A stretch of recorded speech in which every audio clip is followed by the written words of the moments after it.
haber 4 personas presas por haber protestado contra esa ley. A los mercados no les terminó de cerrar mucho y esta semana no fue una buena semana en la materia. Pero para hablar de qué quiere decir un poco todo esto, convocamos a Alejandro López Mieres. Él es economista, es analista financiero del Instituto de Pensamiento y Políticas Públicas y está teniendo ahora la amabilidad de atendernos. Muy buen día, Alejandro, gracias por atendernos. Buenos días, compañeros. ¿Cómo están ustedes por ahí? Con Bien, frío, ¿no? Muy bien. Con mucho frío. Sí. Gracias por este rato y bueno, por ayudarnos a entender un poquito qué es lo que está pasando, por qué con todos estos gestos aparentemente de manual que se le hacen a los sectores que garantizan la estabilidad o tienen capacidad de desestabilizar. Bueno, el dólar se dispara, suceden las cosas que estamos viendo. El riesgo país. El riesgo país. La caída de los bonos, ya que hablábamos de Corralito. El inoxidable riesgo país. La caída de los bonos, la baja de las acciones de las empresas argentinas en Nueva York, digo, son todos los indicadores económicos financieros. ¿Le soltaron la mano? Todo. Buena, sí. O le picaron el boleto, o sea, de la cantidad de metáforas o alegorías que se puedan usar, ¿no? A ver, lo que hay que decir es que esto no se inicia con esa conferencia de prensa.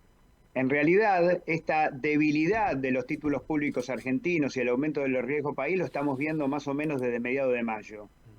Las explicaciones fueron varias, que estaba cambiando el ciclo internacional, había cierta fortaleza del dólar, o sea, devaluación de las monedas de aquellos países que son socios comerciales de la Argentina, o sea, pérdida de competitividad. Uh-huh. También el atraso en los precios de la caída de la soja, por ejemplo, y el atraso cambiario acumulado que hacía que todas las liquidaciones granarias empezaran a hacerse cada vez más lentas. De hecho, fíjense que prácticamente están siendo las mismas en comparación al año 2023, que fue un año de sequía y una sequía muy, muy importante. Pero en realidad lo que, digamos, me parece a mí que empieza a pasar en mayo es este fin de esta luna de miel que tiene que ver con el fin de todo el andamiaje, de todo el artefacto conceptual y económico que hizo este gobierno desde la Asunción, que tiene que ver con 3 conceptos básicos: la motosierra, la licuadora y el anclaje cambiario, que le permitió llamémosle control inflacionario a partir de la devaluación terrible del 118% que ellos hicieron en diciembre. ¿Por qué digo todo esto? Porque ustedes vieron que, digamos, los dos factores que el gobierno puede postular como exitosos desde el punto de vista económico es el mantenimiento del superávit fiscal. Hay que decir que a partir de un ajuste monstruoso que recayó sobre fundamentalmente los jubilados y los sectores populares, y esta licuadora que implicó la existencia de tasa de interés muy negativa respecto a la inflación, que indujo fundamentalmente a pasar al dólar, pero también a que los agentes económicos, fundamentalmente los fondos de inversión, entraran en el juego de la bicicleta de Caputo, que consistía en pasar todos los vencimientos de deuda en pesos que iban teniendo a más largo plazo. Caputo empezó a colocar deuda al año 2025, 2026, 2027, 2028, con un instrumento, o sea, seduciendo a los bancos, con un instrumento de los cuales ustedes deben haber hablado, que son los put, que no son ni más ni menos que opciones de venta que tienen los bancos, quedándose el Banco Central de prestamista de última instancia. Todo este andamiaje en el mes de mayo empieza a caerse fundamentalmente por el agotamiento de este ajuste. Fíjense, a mayo más del 50% del esfuerzo del gasto, cada 100 pesos de ahorro de gasto que se había hecho, la mitad cayó entre jubilaciones y obra pública. Prácticamente la obra pública se paralizó. Las transferencias a las provincias cayeron en términos reales de manera impresionante. Y esto estaba agotado. Ellos estaban postulando que la recaudación impositiva, o sea, los ingresos, venían relativamente bien. Sin embargo, dada la recesión que ellos mismos habían inducido con esa devaluación y con el corte de las importaciones y fundamentalmente con la caída en los ingresos por la caída del consumo, Cae la lo que... recaudación. ¿Cómo? Cae la Perdón. recaudación también. Ese es el punto, o sea, ¿qué pasa en junio? En junio no solamente cae en términos reales la recaudación de aquellos impuestos vinculados a la actividad, por ejemplo el caso del IVA o el caso del impuesto al cheque, en general impuestos coparticipables, fortaleciendo fundamentalmente, o sea que ese será el gran andamiaje en el cual estaba descansando la recaudación, el impuesto país, que es un impuesto que fue aumentado respecto a lo que era el gobierno de Alberto Fernández en 10 puntos para todas las importaciones, o sea, encarecer las importaciones, generar, por supuesto, más recesión mediante esto y tener un ingreso impositivo muy importante. Bueno, en el mes de junio se empieza a caer también toda la recaudación vinculada al sector externo. O sea, se cortaron las liquidaciones de los exportadores, lo cual es un síntoma de luz roja, no solamente para el fisco, sino también por el tema de la recaudación de las reservas. Entonces, todo este mix, todo este combinado, le generó una desconfianza muy grande, pero como les digo, yo vería esa conferencia de prensa y esta especie de giro conceptual del Banco Central más como una consecuencia que como una Que como una causa. causa. Alejandro, un dato que a quien no conoce sobre todo le llamó mucho la atención y que estuvo circulando fuerte las últimas semanas, también está vinculado a la emisión, ¿no? Se supo que se había emitido mucho más durante estos primeros 6 meses del gobierno de Milei que en el periodo equivalente, pero no me acuerdo ahora de memoria, pero como una diferencia de 15 muy a grande, 100% de la base monetaria, una animalada. ¿Cómo se explica esto, tanto en relación al ideario que postula el gobierno como en relación a lo que estás contando? Hay que tener cuidado con esa definición, porque, a ver, en línea con los preceptos del Fondo Monetario, ustedes se acuerdan que nosotros tenemos con el Fondo Monetario firmado 3 ratios cuantitativos: la asistencia del Banco Central al Tesoro de manera directa y ahora también indirecta, la recaudación de las reservas y el superávit fiscal. Respecto a la asistencia del Banco Central al Tesoro, ya no hay más asistencia directa ni indirecta, o sea que el Banco Central no puede comprar directamente los títulos al Tesoro ni asistirlo mediante adelantos transitorios. ¿Por qué este aumento de la base monetaria del cual estamos hablando o del cual los números muestran? Ni más ni menos que por la ejecución que están haciendo los bancos de estos put que yo mencionaba anteriormente. Porque lo que está haciendo es una inducción, y esto fundamentalmente tiene que ver ya previo al tema de estas letras de regulación monetaria que todavía no se, que entre paréntesis es bueno decir que todavía no salió toda la letra chica, digamos, ¿no? De cómo van a estar constituidos, que si el Banco Central se va a poner en punta compradora, cómo va a regir la tasa, todo eso no está definido. Pero sí lo que estuvo definido es el proceso previo que tuvo que ver con que los bancos pasaran estos pases remunerados a un día a las LECAP. Y esto ya se hicieron 2 licitaciones importantes, entonces un porcentaje de lo que son los pases pasivos que están por fuera de la base monetaria se liberaron para poder comprar las LECAP. Ay, mira vos. A ver, ahí. Entonces, esta gran volatilidad que se está viendo en este momento en la base monetaria, en realidad tiene que ver con este ruido monetario que tiene que ver con la cancelación de los pases pasivos para pasar a letras del Tesoro. Pero también es cierto, y esto hay que decirlo, que con esta inducción que hubo a los fondos de inversión a pasarse a más largo plazo, es cierto que el Tesoro en todos estos meses tuvo un gran superávit financiero en el sentido de colchón financiero, o sea, el mercado le dio más pesos de lo que vencía. ¿Saben lo que está haciendo el Tesoro con estos pesos? Lo está poniendo en el Banco Central a tasa cero. O sea, no generándole... Se le devalúan. Bueno, en realidad se va licuando y lo tienen como un colchón, estimo yo, para ir comprando los dólares. Claro. Que va a ser una presión muy grande en el segundo semestre para pagarle precisamente la semana que viene 2.700 millones de dólares a los bonistas privados por todos los bonos que vencen, fundamentalmente el famoso AL30, y que también paga un cupón de amortización y el resto intereses, y aproximadamente otros 2.600, digamos, sí, 300 millones de dólares al Fondo Monetario Internacional por un vencimiento y fundamentalmente por intereses. Entonces, en realidad, mi opinión es que el boleto ya estaba picado del mes de mayo. Alejandro, la llegada de Sturzenegger al gobierno puede llegar a mejorar la relación, la situación macroeconómica, la situación financiera, el vínculo con los mercados. Sí, ¿crees? o con el fondo, digo, a ver, O con el Caputo fondo es un mismo, tipo claro. que, por las crónicas que uno lee, el fondo directamente desprecia, digo, si hay algo que Sí, tenemos sí, en sí. común nosotros con el fondo es el desprecio Por Caputo, por totalmente. Toto Caputo, ¿no? Pero lo que pensaba es, ¿puede llegar a aportar un poco de orden o bien a meter más ruido a partir de su interna con Caputo?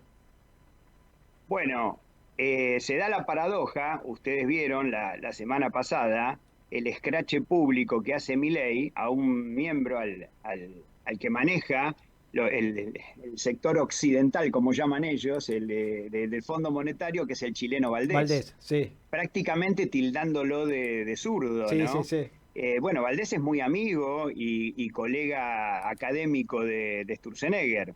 Entonces, bueno, eso sería paradojal. Pero es buena la pregunta porque una de las cuestiones dicotómicas o que de alguna forma son contradictorias se basan en todo lo que estuvo diciendo, fundamentalmente en el mes de mayo, Milei. Ustedes saben que en el mes de mayo Milei estuvo teniendo mucha exposición pública, fundamentalmente en eventos empresariales, en AmCham, en Sí. distintos eventos empresariales internacionales, y sistemáticamente estuvo volviendo a la palestra con la dolarización y el cierre del Banco Central.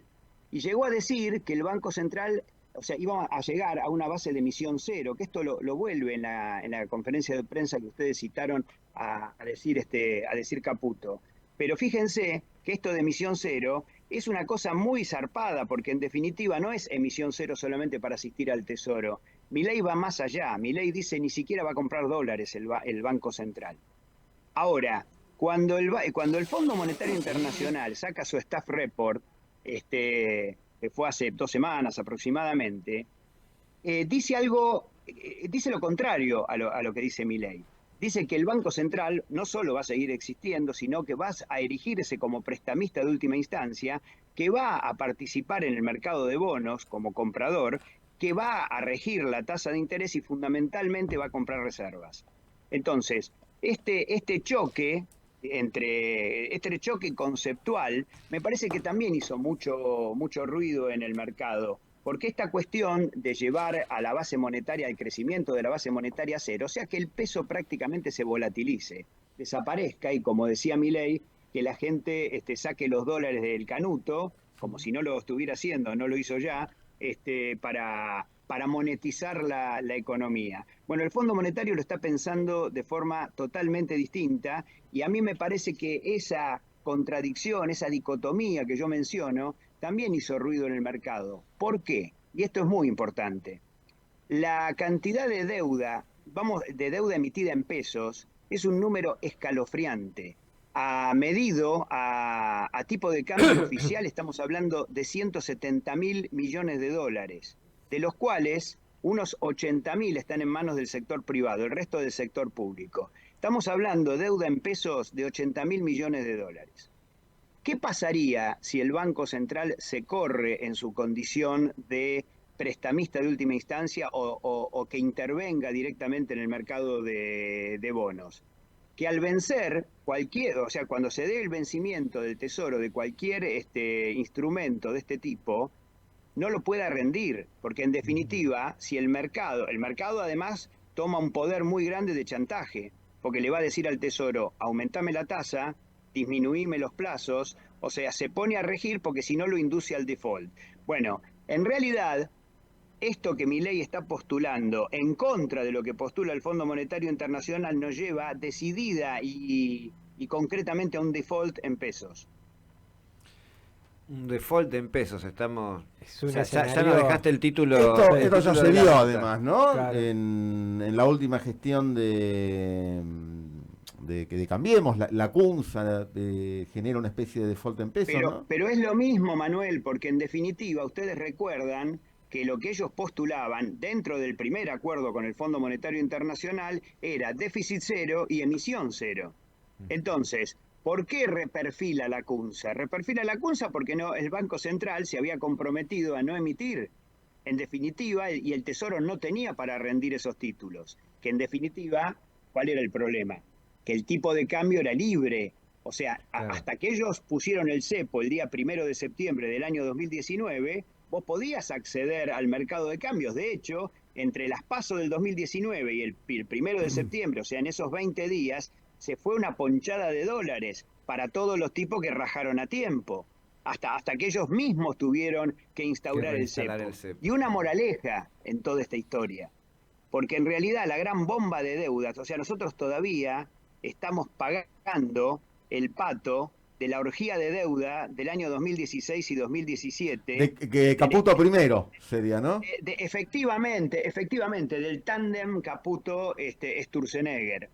Y esto hay que decirlo, porque un capital simbólico muy importante del actual gobierno es echarle la culpa a la gestión por inutilidad, por corrupción o por lo que fuera, del gobierno anterior a lo que está pasando. Y en realidad hay una continuidad conceptual que tiene que ver con el acuerdo con el fondo. Claro. Tanto para Macri, fundamentalmente desde la renovación del acuerdo en marzo del 2022, que le costó el gobierno anterior y que quizás justifique por qué tenemos el presidente y por qué tenemos el gobierno que nosotros tenemos en este momento. Entonces, esta continuidad hizo que de alguna forma se repitan los eventos. Ustedes no se olviden la bomba que había de Levac en abril del 2018, cuando el mundo le baja el pulgar por cuestiones bastante objetivas al gobierno de Macri, y en 7 días hábiles el JP Morgan se llevó $3.000 millones de la Argentina.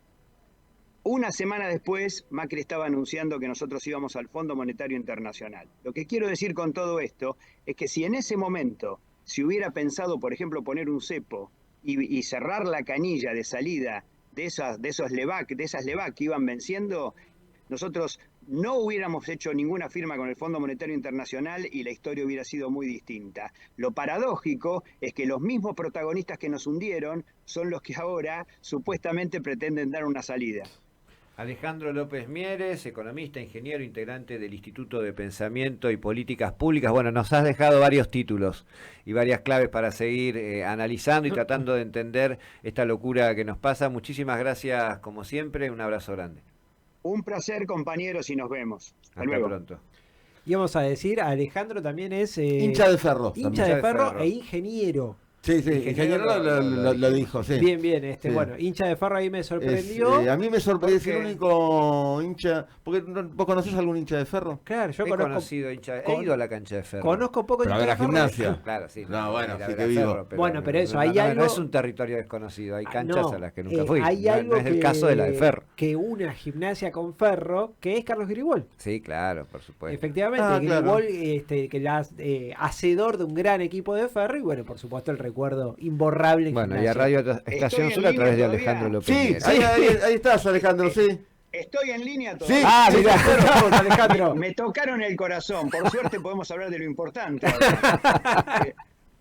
Porque les quiero contar que el año pasado hubo elecciones en Ferrocarril Oeste. Claro. Yo participé de la lista de oposición al Ajá. actual oficialismo. Hicimos una elección muy buena, sacamos el 47,5% de los votos. Ah, muy bueno. Muy Pero bueno. todavía no nos estamos poniendo de acuerdo por una cuestión de estatutaria de cuántos miembros nos corresponden en comisión directiva.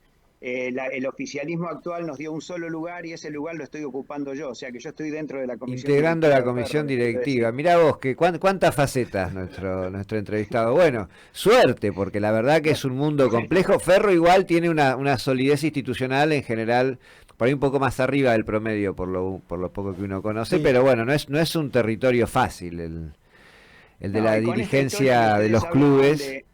de la unión con Gimnasia y lo que ha sido Carlos Timoteo Grigol para la historia nuestra, digamos, en el sentido de piensen ustedes que fue el técnico de nuestros 2 únicos campeonatos, Claro. y el que, digamos, fue técnico, salvo el interregno de River Plate en el año 87, del año 80 al año 94. O sea, estamos hablando de toda una historia, ¿no? Y quizá de la etapa y del periodo más brillante de Ferro, ¿no?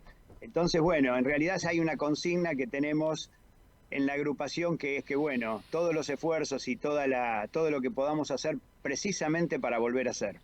Bien. Bueno, Alejandro, Qué buena consigna que también aplica a muchas todo lo cosas demás más, que hablamos. Tal cual. Bueno, felicitaciones por esa Gracias, faceta también y por nos ponerle. vemos, compañeros. Un abrazo. Un Hasta abrazo. pronto. Ferro, Bueno, que- mirá qué chapa que Sí, que ahí, nos regalamos de la había entrevista quedado con abierto Alejandro el López Zoom y el Mieres. tipo escuchó Ferro y dijo... Sí, yo quiero decir algo, Momentito. No, a ver, para hacerlo tipo consigna o algo así, clubes de los clubes de primera, digamos, no me digas de Douglas Coy de Pergamino, porque Igual Ferro justo no está en primera. Hace ahora mucho que no, está en bueno, primera. pero bueno. Pero Ferro es de primera. Sí, es de los club histórico, club histórico, hinchas sí. de los que no conozcan, clubes de los que no conozcan ningún Y hincha. nada, un montón. Está lleno el universo de clubes de los que no conoces hinchas. Yo he conocido hinchas de Deportivo Español, he conocido hinchas Tenemos de acá en la Morón. radio un hincha deportivo español. ¿En sin ir serio? más lejos, pero claro que sí. ¿Quién? Andrés Sebastián Páez, también conocido como El Gato, hincha deportivo español. Mirá, bueno. La cantidad ¿De de Vélez cosas que han estoy aprendiendo conocido hoy de algún- nuestro... He Sí, de conocido Vélez, sí, hincha de sí, Vélez, conozco, sí, conozco sí. gente de ir a la cancha por Vélez. Conozco gente de ir a la cancha e hincha de Vélez antes de que Vélez emerja, digamos. En la Como época de un Bianchi, equipo, estamos Que en hablando. los Claro. 90, sí. Sí, ya no son clubes raros. Estaba por decir eso. Vélez ha crecido muchísimo. Sí, Le queda claro. todavía el mote de tener poca gente, pero ha crecido muchísimo. Sí, en los últimos- No sé si poca generaciones gente. que lo vieron. No, Sí, pero sí. no digo por ahí no tienen poca gente, porque bueno, tienen. que pasa es que tiene una hinchada, cancha todo. muy grande. Geográficamente lejos a vos, que es Claro. diferente. Claro, pero uno conoce gente de Racing, uno conoce gente de Avellaneda, uno Bueno, pero de son Independiente, los uno grandes. conoce, No, pero si vos vas a Liniers, además, uno conoce gente de San tenés Lorenzo. a Vélez en las paredes, entras a bares con los banderines de Está Vélez. el es otro un tema club. que tiene una cancha muy grande Vélez también. Claro, muy ese fue grande. siempre Y entonces vos por ahí parte de su fama de heladera, digamos, tiene que ver Claro. con tener todo ese mastodonte y no no es fácil y no poder llenarlo hay que todos llenarlo, los fines de históricamente. semana, todos los fines de semana no es fácil. Pero bueno, se nos hicieron las 11 de la mañana, no dijimos que hoy nos está musicalizando la DJ